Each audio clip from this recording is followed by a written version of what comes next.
Now, I'm going to say something that you won't be saying because you're not going to say it, but I will. Okay. You are the best student in the class. I do feel that when I teach, I achieve something, not like working elsewhere. You're just like making money, but teaching is not for making money. It's for having this feeling of doing something useful. Welcome to the first in a series of podcasts on the new Teaching Learning Case Center. My name is Habir, and I'm the director of the Case Center, and that's part of the reason why we're doing this, because we are going to be evolving into the Case Center will be evolving into the Teaching, Learning, and Case Center here at the IPMI Institute. Here with me is Ari Loeis, who is a friend, a colleague, so we're not going to really be doing a formal podcast. It'll be a conversation, and it will be a conversation mostly on Ari's background, because that's what we're going to be leading up to, is the teaching and learning here at IPMI Institute. I should say that before we start our conversation, that I was long time ago in 1984 one of the first faculty who began teaching at IPMI with the case method, and along with my colleagues Hadi Satagaha, Abdurrahman Antarikso, and Junius Tirok, that we assisted our executive director at the time, with the co-founder of IPMI, Pak Siswanto Sudomo, who founded IPMI with the great help of Bustanil Arifin, the Minister of Cooperatives. With that as a background, meaning that IPMI started as a case method school, pedagogy in English, and should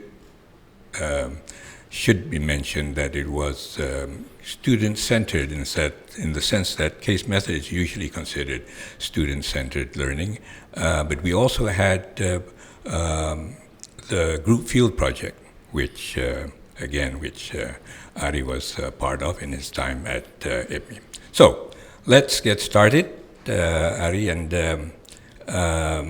we're talking now about teaching and learning, and I think the audience here should know that you are fluent in French. How did you get to be fluent in French?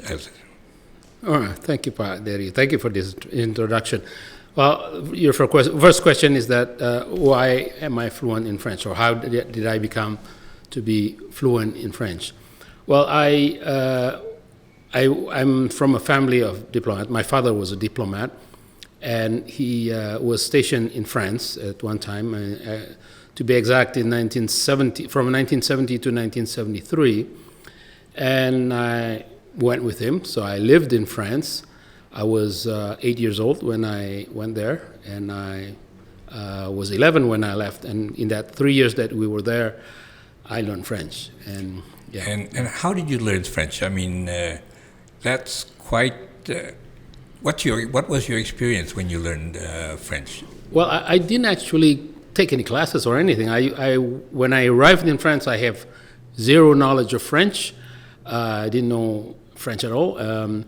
And I was just immersed, I suppose, in the French society. I went to school there. I learned from my friends. I just learned on the streets. Must have been tough in the very beginning in classes. Oh yeah, definitely. For the first few months, I was just sitting quietly on my desk or at my desk.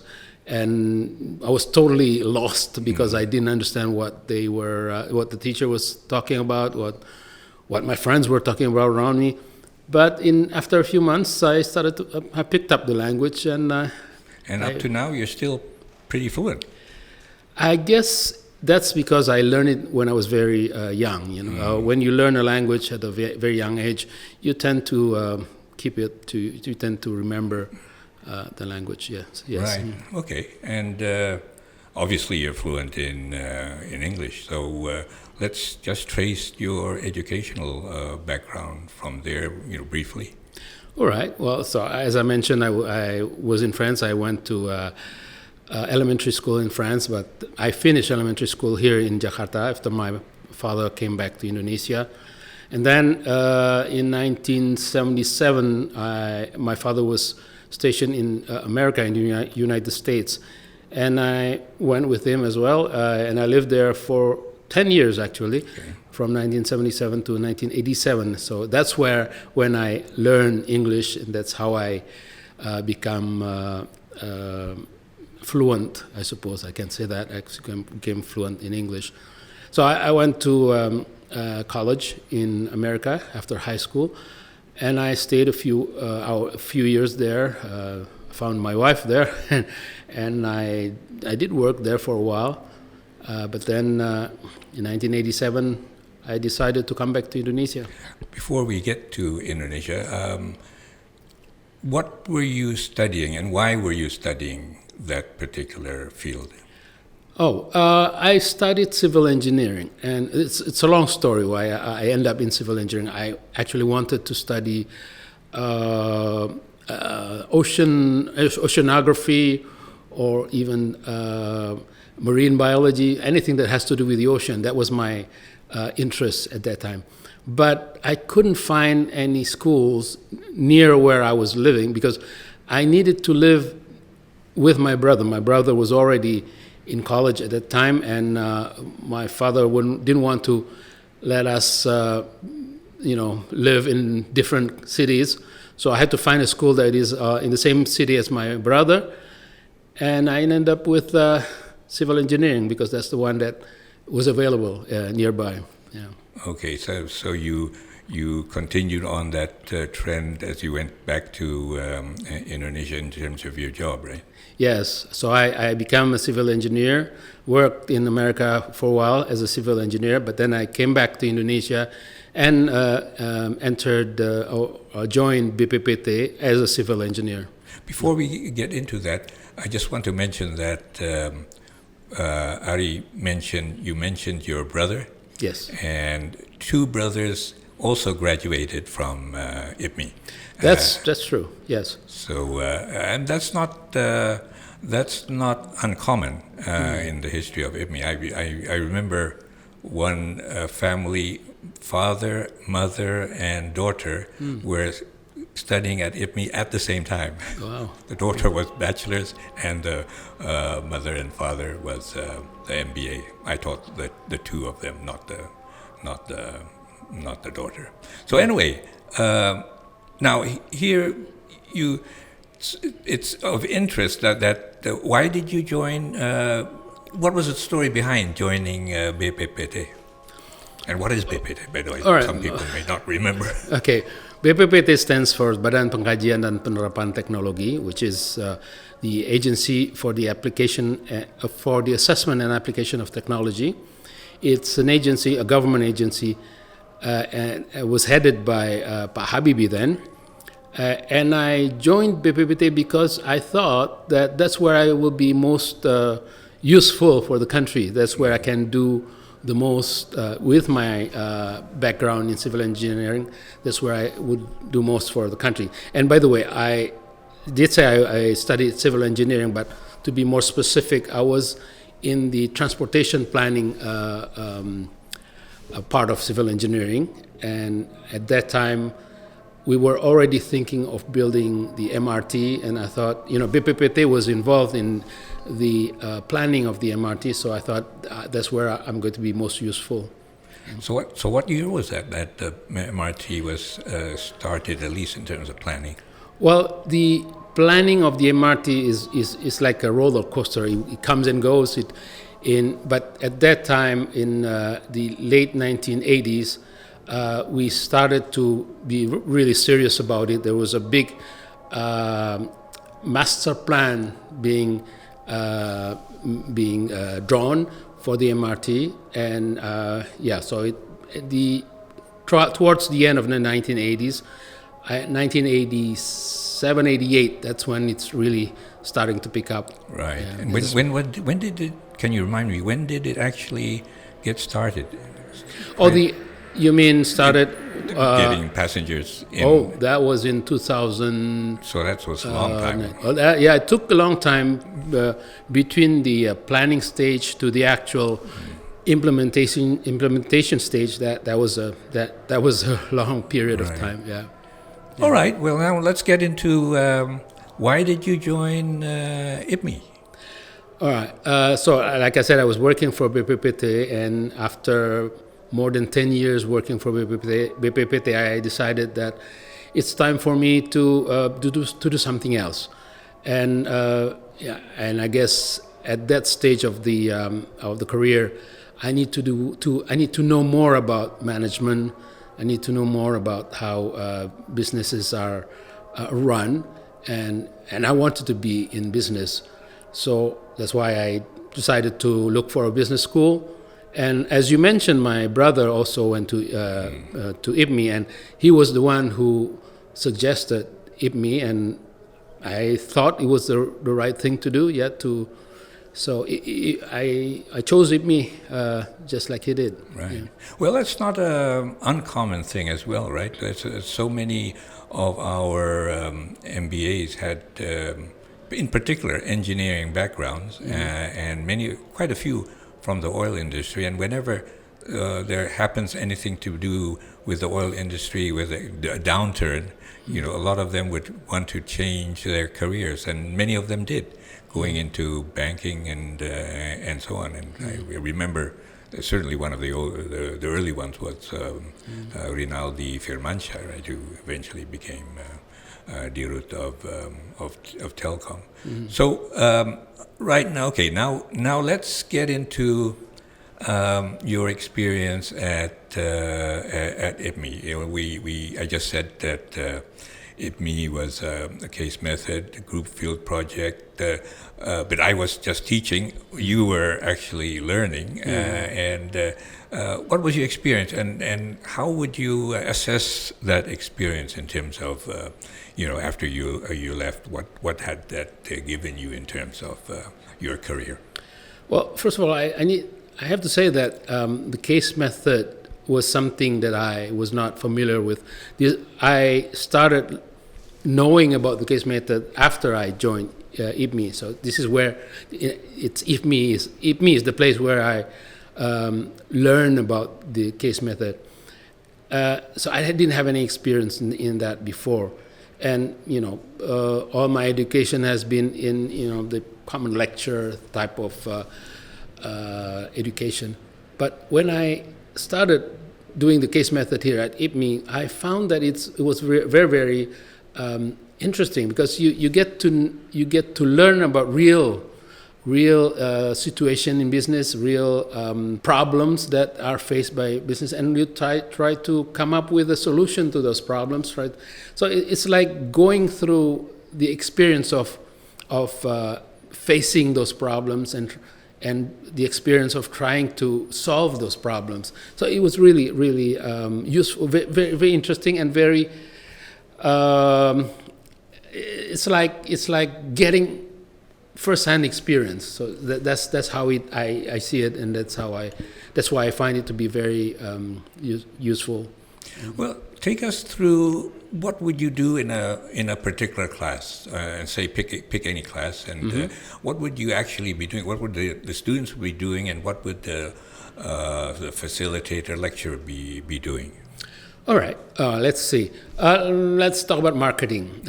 In a marketing class, you will be given a case, which is a story about a real event that a company faced in marketing. It's got to be related to marketing because it is a marketing class. And the case will tell you what the problems are, what competitors are, what they are doing, what problems arise from any particular actions that they might want to take, and it talks about the environment of the business and that at that particular time, and you need to absorb all that information, and then you need to discuss this with your group. You know, you're in a class, you're usually put into groups of students, and you discuss it with your groups first. And this is usually a the group should consist of people of different backgrounds, and because of that, you get different ideas, different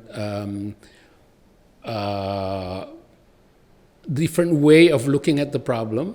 You know, everybody's looking at the problem from their own perspective, given their own experience, and by doing that, then you get to know the problem in very much detail than if you were to read it yourself and without discussing it with other people. And so you discuss with your group, and you come up with what you think could be a solution to the problem that the company is facing. And then you meet in class, and in class you discuss it again with the whole class. Each group in the class would probably have their own solution, their different solution, and you discuss it, and you get to know how the others feel about it, how the others come up with their solution. And I think that enriches us in so many ways. Right, and that would have gone for... how would you estimate how many cases that you would have done during your program, which is about a year's program, right? Oh, no, it's 2 years. 2 years, right? yeah. It's because it wasn't Saturday, right? Right. So I was in the executive program, which meets every Saturday, a whole day, from 9 to 4 or 5 to 5, I think. So we met from 9 to 5, and that's divided into 4 sessions, and at least in 2 of those sessions we have to discuss a case. Sometimes it could be one in more than 2. It could be in 1 in 3. It could be 1 in 4. So so let's say take an average of 2 cases per Saturday. You have in those 2 years about 100 Saturdays, so about 200 different cases.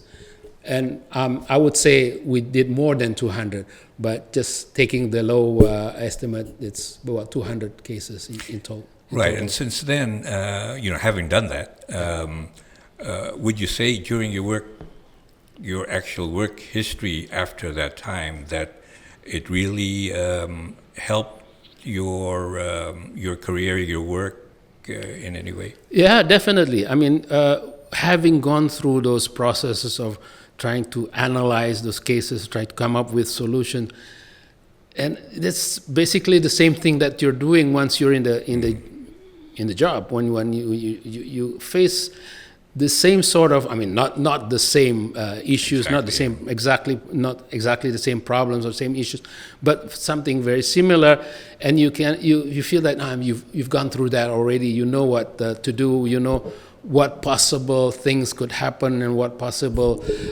things to consider in trying to come up with a solution. So yeah, it really helped. Yeah. Okay. Now that's about the cases and generally speaking, the case method.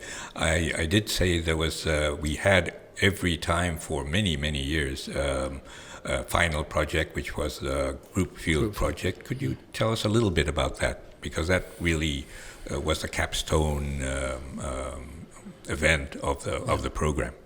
Yeah, the group field project is basically to come up with a solution to a problem that a company faces, a real company. So we need to go out and find a company that needs sort of like a consultancy from us. So the group, myself and the members of my group, we went out and tried to find the company, and we did find one company that wanted or needed some sort of solution to their problem, and I have to say that they are very satisfied with what we did. It was really, very. I felt very great. I felt great about that because they really were happy with the results. Do you want me to elaborate? It should be mentioned that all MBAs, in the program would have had previous work experience, right? So that obviously helped in terms of them doing the group field project, wouldn't you? Would you say that? Well, for in my case, I was in, like I said before, I was in the executive program, and to be in the executive program, you need to have 5 years of experience.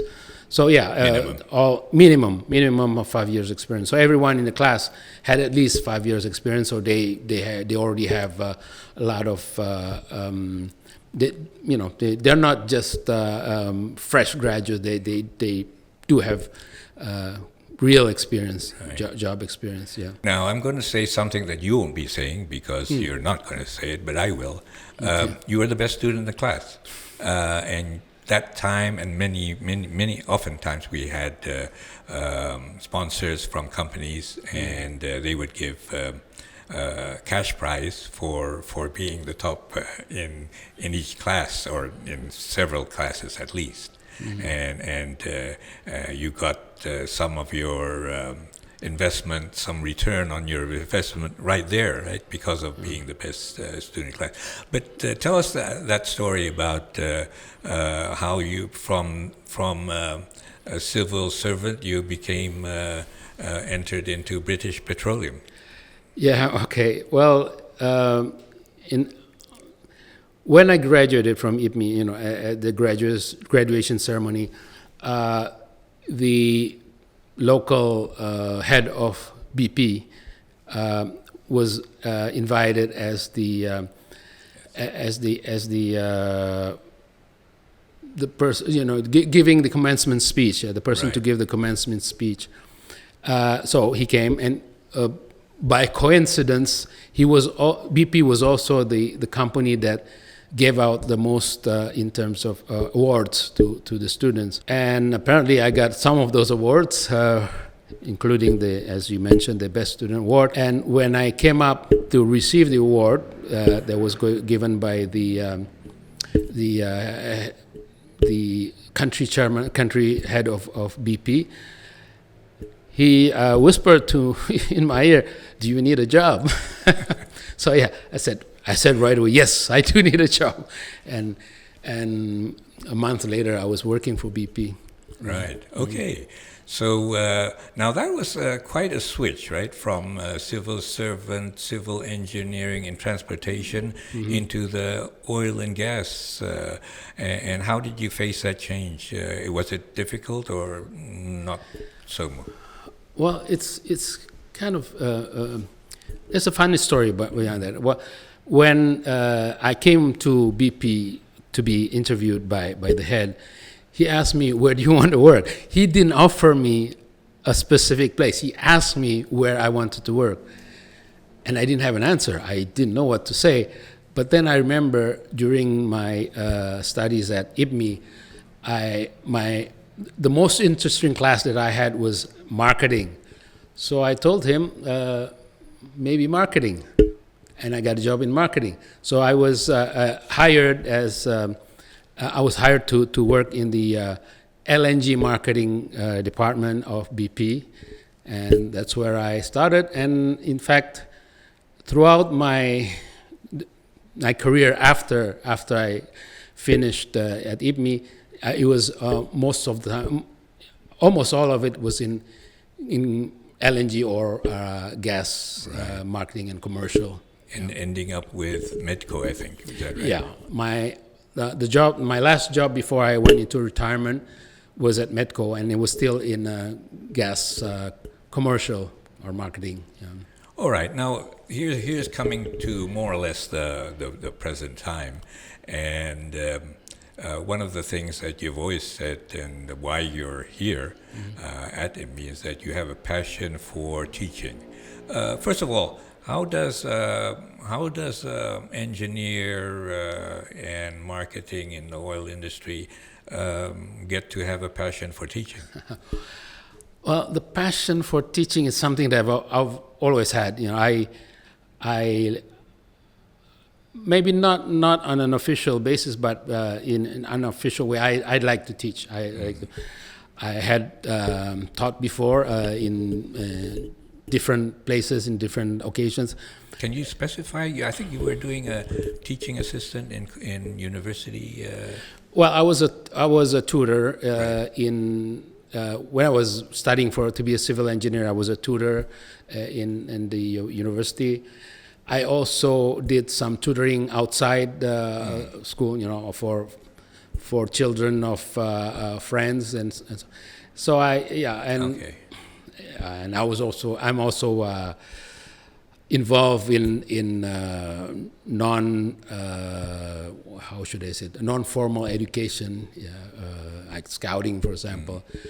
And so teaching, I guess, is in my blood, and I do feel that when I teach, I achieve something. Not like working elsewhere, you're just like making money. But teaching is not for making money; it's for having this feeling of doing something useful. Yeah. You wouldn't say that. You got some influence from your parents on that, or? Well, I don't know, but my father also had some teaching experience. I mean, he taught in the Kemlu personnel development unit, but I'm not sure whether. I mean, he also had some teaching experience before, but. I'm not really sure whether that's the reason why I also. Well, like actually, the reason why I ask is because I know your older brother Aldi likes to teach as well, and he's a real case method person. Mm-hmm. And Minaldi has a long career in BINUS. That's right. As whatever it was in management and elsewhere, I think. Mm-hmm. And you yourself was dean at BINUS for a while. Yes, even before Minaldi joined BINUS, I was working for BINUS for a while. Right. Yeah. And tell us a little bit about that experience in BINUS in terms of learning the system type stuff that you needed to do in terms of managing the department. Well, I guess when I was working for BINUS was going through a change process, and I was there in that process, so I did learn a lot about how things could be improved, how things should be improved in a teaching institution, and I guess those experience is very useful here now that we are also here at IPMI going through a change process. In fact, I was just going to segue you into that and almost to the present time, right? In terms of a change process that's going on at IPMI. Maybe we should. By the way, I should tell the audience that you are my colleague and the Case Center, and that you're the deputy director. And now we have found ourselves in a position of helping out this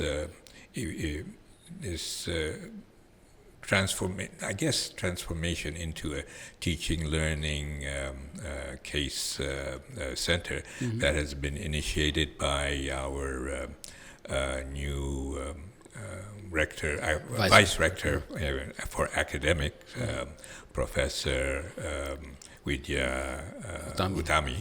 And she is really a go-go person in terms of the process, and we are assisting her in that, in our part of that. So overall, there's an organizational changes in IPMI, and we definitely are changed into the teaching, learning, and case center, not the case center anymore, so we've expanded.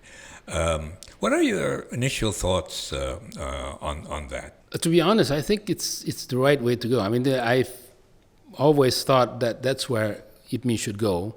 That's how we should expand. That's how we should develop. But it needs to have somebody like Professor Utami to really make it a go. Otherwise, it's going to be very difficult, particularly to get everyone on board, everyone to be, wanting to do the same thing, wanting to really achieve what we set out to achieve. Yeah. Well, we should mention that Professor Utami was Vice Rector of Academics in Ciputra University, Yes. And she developed their systems over there, and she's also a senior assessor for the education ministry. That's so right. she has lots of experience in that, and we're happy that we have her, her experience to help us in the the managing change. So we are getting into I teach OB, and now I'm in a real case of managing change at IPMI. One of the interesting things, maybe you can mention that, it is a teaching, learning, and case center. First of all, teaching and learning, you're going to be actively involved in the teaching and learning side of it, right? Mm-hmm. What have you been doing so far in that respect? Well, one thing that is going to be set is what is the direction that the institute is going to go to. So that this is going to be based on the vision of the institute. So based on that vision, we need to create a curriculum that will support that vision, or will take us to that vision. So basically, that's what we're doing right now. We're trying to develop this curriculum, a curriculum that is in line with the new vision of IPMI. And it should also be mentioned that the Education Ministry has mandated that all universities will have to choose the direction of where they're going in terms of whether it's going to be teaching focus, research focus, community development focus, that's the Tridharma, and potentially I think entrepreneurship is one of them. And IPMI has chosen, because of a long history in certainly in terms of case methodology, that we will be focused on the teaching side. So that's why what you're doing and what we're doing is is crucial to what's going to happen at IPMI. So a lot of adventures ahead of us in terms of maybe we should mention also that AI is, you should mention, because you wrote something about AI in education. What's the challenges of AI in education? Well, AI, it's something that we have to face. I mean, the existence of AI is inevitable. We cannot try to ignore AI. It's there.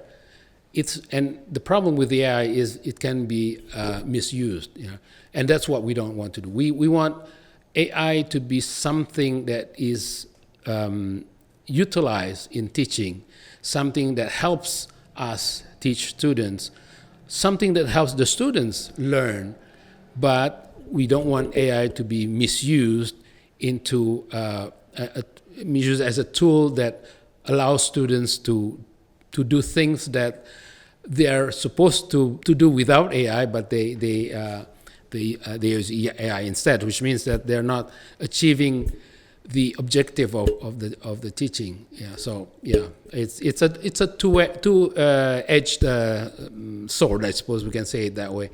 And it can't be avoided in whatever it's going to be doing in the future, whether it's education or in other fields. Right. It cannot be avoided. It's there, and it's within reach of everyone. But we have to make sure that it is being used in the right way. Right. Yeah, I remember I was doing in my teaching that asking the students to write cases and use AI, and making sure that there are guardrails to make sure that they're using it as assistant, not as generating without really thinking about what they create in terms of a case. So it's right. Adventures ahead in terms of education, and we will be part of that, and look forward to what's going to happen in the very near future. Yes. Well, thank you, Ari. It's been, we obviously spent a lot of time together in the office, but I think obviously this is the first time we're doing a podcast on what we're doing and what IPMI is planning to do, and I hope the people listening and viewing will get something out of what's going to be happening at IPMI. Well, thank you very much. It's been a pleasure to talk to you and to tell you all the things I told you. We talk too much in the office anyway, so I might as well do it now. So, thank you, Bob. All right. Well, thank you very much, and let's sign off from our very first podcast of the Learning, Teaching, and Case Center. Thank you. Thank you. Bye-bye.